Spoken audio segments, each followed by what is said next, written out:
성범죄 전력으로 전자발찌를 찬 40대 남성이 헤어진 여자친구를 불러낸 뒤 감금 폭행하다 경찰에 붙잡혔습니다. 전자발찌를 차고 있었지만 추가 범행을 막을 수 없었습니다.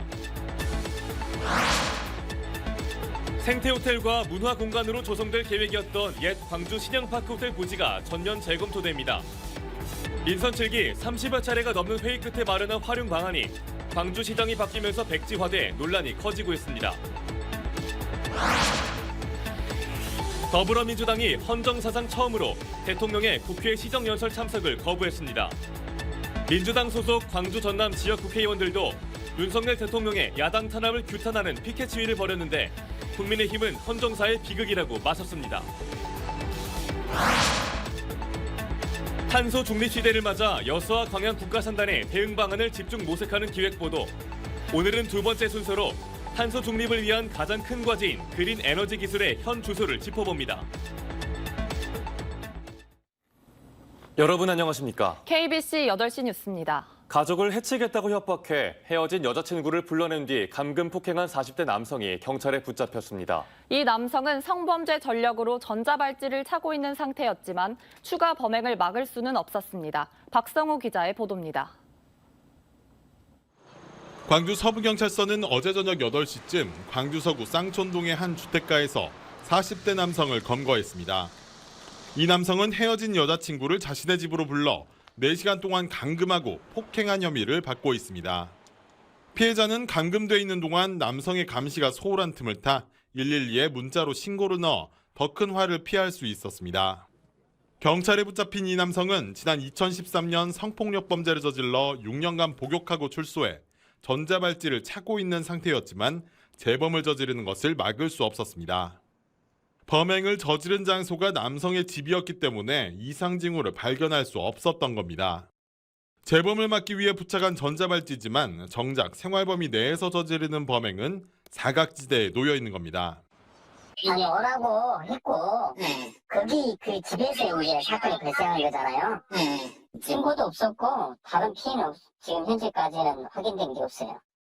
경찰 조사 결과 남성은 범행 이틀 전부터 피해자에게 연락해 가족들을 해치겠다고 협박하며 자신의 집으로 유인한 것으로 드러났습니다. 전자발찌 부착자가 성폭력 재범을 저지른 사례는 지난 2019년 55건, 2020년 41건, 2021년 46건 등 5년간 291건에 달합니다. 전자발찌를 차고도 범행을 저지르는 사례가 끊이질 않으면서 범죄 사각지대를 보완해달라는 목소리가 커지고 있습니다. KBC 박성호입니다. 호남 고속도로를 달리던 고속버스에서 불꽃이 발생해 승객들이 대피하는 소동이 일어났습니다. 오늘 낮 12시 40분쯤 순천시 호남고속도로 광주 방향에서 달리던 고속버스 엔진에서 불꽃이 발생해 승객 22명이 대피했고 버스 일부분이 그을렸습니다. 다행히 인명피해는 없었고 경찰과 소방당국은 고속버스 엔진 과율로 인해 사고가 난 걸로 보고 정확한 화재 원인을 조사하고 있습니다. 생태호텔과 문화공간으로 조성될 계획이었던 옛 광주 신영파크 호텔 부지 활용안이 전면 재검토됩니다. 민선 7기 광주광역시가 무등산 난개발을 막기 위해 30여 차례가 넘는 회의 끝에 마련한 활용안이었는데요. 민선 8기 들어 계획안이 백지화되면서 논란이 커지고 있습니다.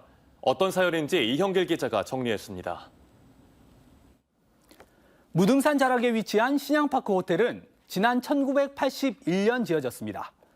40년 가까이 운영되다 2019년 문을 닫았고 이후 80여 세대의 고급 빌라 건립이 추진되었습니다. 광주광역시는 무등산 부지에 고급 주택 건설은 안 된다는 시민사회의 의견을 받아 369억 원에 이 호텔을 매입했습니다.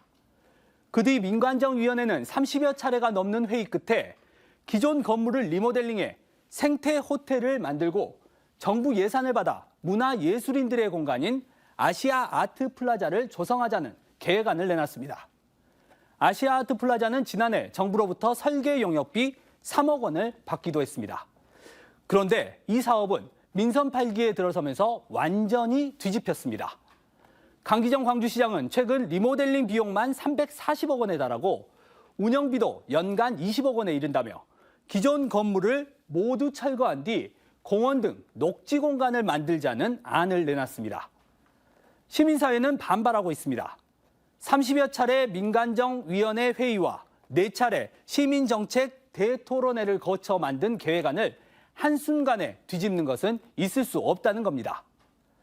건축법상 다시 호텔로 운영하지 않으면 기존 건물을 존치할 수 있는 방법은 없어 철거밖에 대안이 없습니다. 또 아시아 아트플라자 조성 사업은 처음부터 신양파크 호텔 부지로 정해져 예산을 받은 상황이어서 새로운 부지 찾기도 쉽지 않은 상황입니다. 광주시는 시민사회의 반발이 커지자 다시 민간정위원회 회의를 시작하기로 했습니다. 무등산 난개발을 막기 위해 처음 시작된 신양파크 호텔 매입과 활용 방안 모색이 원점 재검토되면서 사업 진행 방향이 다시 혼란에 빠졌습니다. KBC 이영길입니다. 더불어민주당이 헌정사상 처음으로 대통령의 국회 시정연설 참석을 거부했습니다. 민주당 소속 광주 전남 지역 국회의원을 포함한 의원 전원이 본회의장에 들어가지 않고 윤석열 대통령을 규탄하는 피켓 시위를 벌였습니다. 반면 국민의힘은 헌정사의 비극이라고 비판했습니다. 이상환 기자의 보도입니다. 민주당 의원들이 야당 탄압을 중단하라는 손팻말을 들고 국회 로텐도호를 가득 메웠습니다. 당사 압수수색과 비속어 사용에 대한 윤 대통령의 사과를 요구했지만 받아들여지지 않자 규탄 시위에 나선 겁니다. 민생 외면 야당 탄압 윤석열 정권 규탄한다. 윤 대통령이 시정연설을 위해 국회 본관에 들어서자 침묵 시위를 펼친 뒤 본회의장에는 입장하지 않았습니다. 헌정사 최초의 대통령 시정연설 불참입니다. 침묵 시위와 시정연설 보이콧에는 광주 전남 민주당 소속 의원들이 앞장섰습니다. 대통령이 야당의 국회의원들에게 이 XX라고 한 것이 헌정사상 처음 있는 일입니다. 그럼에도 불구하고 사과도 하지 않고 협치를 주장을 하면서 온 것은 상식적으로 이해되지 않습니다. 거기에 대한 분노가 치밀어 오릅니다. 반면 국민의힘은 민주당이 169석의 거대 의석을 힘자랑하며 헌정사의 비극을 낳았다고 비판했습니다. 정치 사안과 연결지어 보이콧을 선언하는 것은 너무 부적절할 뿐만 아니라 국회의 법상 의무마저도 책무마저도 버리는 행태가 아닐 수 없습니다. 국회에 초당적 협력을 당부한 윤 대통령의 시정연설이 반쪽짜리가 되면서 내년 예산안 심사 역시 난항이 예상됩니다. KBC 이상환입니다. 우동기 국가균형발전위원장이 수도권대학의 반도체학과 정원을 늘려주려는 정부 방안에 우려를 나타냈습니다. 우 위원장은 지역 민영방송 기자들과 간담회에서 수도권대학 반도체학과 증원 문제에 대해 이것이 지방시대 정책이냐는 비판에 직면할 수 있다며 신속하게 의사결정을 하다 보니 정교함이 떨어진다고 지적했습니다. 우 위원장은 수도권대학의 경우 대학이 아닌 대학원 증원을 허용해 반도체 연구 인력을 확보하는 방안을 대안으로 제시하며 이주호 교육부 장관 후보자와 더 정교한 정책을 만들도록 노력하겠다고 강조했습니다.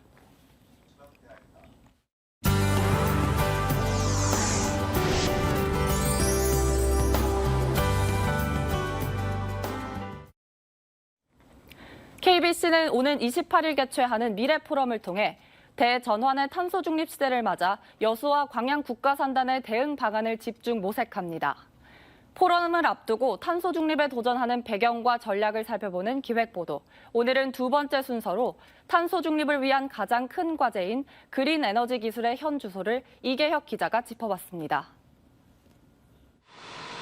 전국에서 온실가스 배출량이 가장 많은 곳은 어딜까?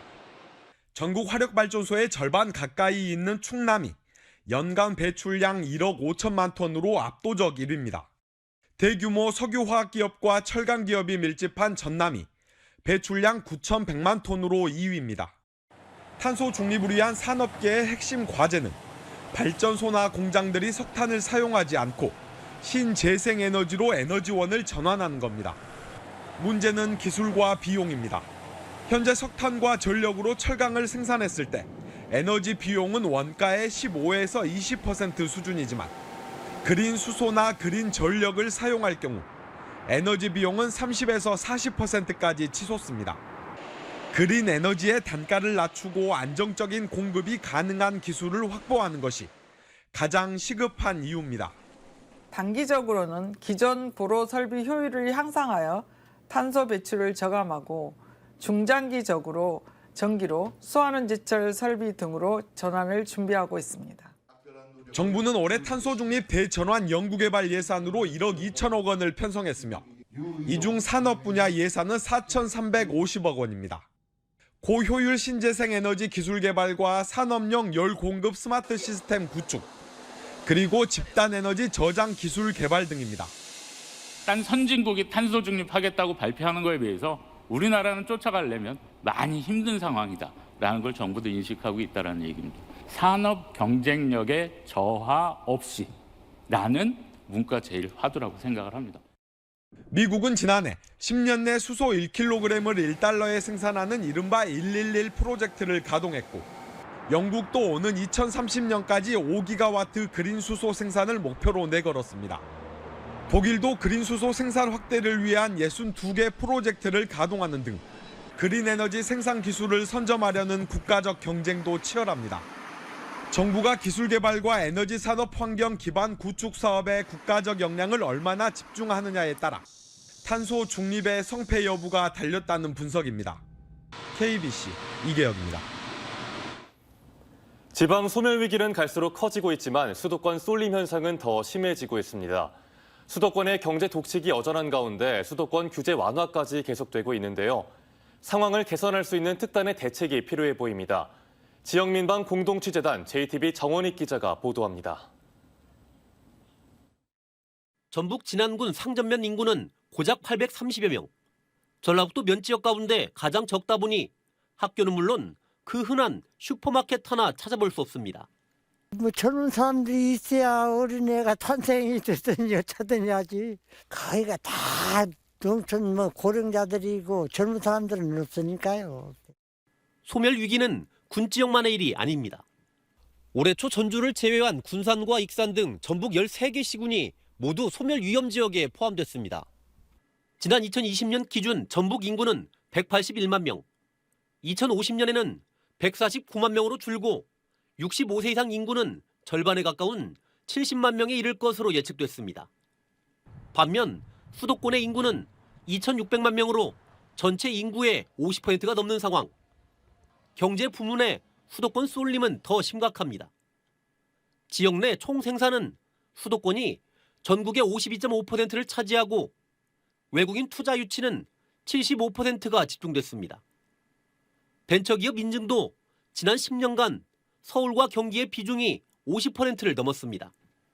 사람이 모이지 않으면 어떤 투자에서도 경제성이 부족하기 때문에 저투자되고 그러면은 살기 힘들기 때문에 또 인구가 유출되는 그런 현상이 가속화될 수밖에. 정부는 하지만 수도권 규제를 완화하면서 균형 발전과는 거꾸로 가고 있습니다. 예비 타당성 조사 면제 기준을 강화해 지방사업은 관문을 통과하기 더 어려워졌고 수도권 공장 신증설까지 허용했습니다. 지방 소멸 대응 정책과 함께 수도권 규제 완화 정책이 함께 추진되면서 지역에서는 이런 인구 늘리기라든지 인구 정책 효과가 반감되지 않을까 그렇게 우려를 가지고 있습니다. 보다 파격적인 정책, 또 지역 현실에 맞는 정책이 필요하다는 지적도 이 때문입니다. 예컨대 소멸 기금을 지방정부가 원하는 사업에 쓸 수 있도록 허용하는 등 정책의 주도성을 강화해야 한다는 목소리가 나옵니다. 전라북도는 대기업이 지방에 이전하면 상속세를 공제해달라고 정부에 요청하는 방안을 검토 중입니다. 수도권에 있는 대기업들이 지방으로, 특별히 지방 소멸 지역으로 이전을 했을 때 가업 상속세를 확대하는 측면을 고민을 하고 있습니다. 블랙홀 같은 수도권이 지방, 나아가 국가의 경쟁력을 떨어뜨리는 만큼 보다 적극적인 대안이 필요한 시점입니다. 지역 민방 공동취재단 정원익입니다. 다음 달부터 무등산 국립공원에서 담배를 피우면 60만 원의 과태료가 부과됩니다. 환경부는 오늘 자연공원법 시행령 개정안이 국무회의에서 의결됨에 따라 다음 달부터 국립공원에서 흡연 시 적발되면 처음엔 60만 원, 재차 적발 시엔 100만 원, 세 번째엔 법정 상한액인 200만 원의 과태료를 내야 한다고 밝혔습니다. 무등산 국립공원에선 지난 2019년부터 최근까지 흡연으로 모두 3건이 적발됐습니다. 광주광역시 도심공원에서 열성질환 매개체인 참진드기가 채집돼 야외 활동 시 주의가 요구됩니다. 광주광역시 보건환경연구원은 도심공원 30곳을 대상으로 참진드기 서식 실태 조사를 벌인 결과 참진드기가 채집된 9곳의 공원 중 3곳의 참진드기에서 발열과 오한 증상을 유발하는 라임병, 홍반열의 원인체가 검출됐다고 밝혔습니다. 시 보건환경연구원은 공원 이용 시 돗자리를 반드시 사용하고 반려동물 진드기 물림 확인 등 진드기 예방 수칙을 준수해달라고 당부했습니다. 광주광역시 상수도 사업본부가 무등록 업체와 90건 가까운 수의 계약을 체결한 것으로 드러났습니다. 광주광역시 감사위원회는 상수도 사업본부가 지난 2018년 6월부터 올해 5월까지 전기공사업이나 정보통신공사 사업을 등록하지 않은 A사와 전기공사 33건, 정보통신공사 56건 등에 대한 수의 계약을 체결한 사실을 적발했다고 밝혔습니다.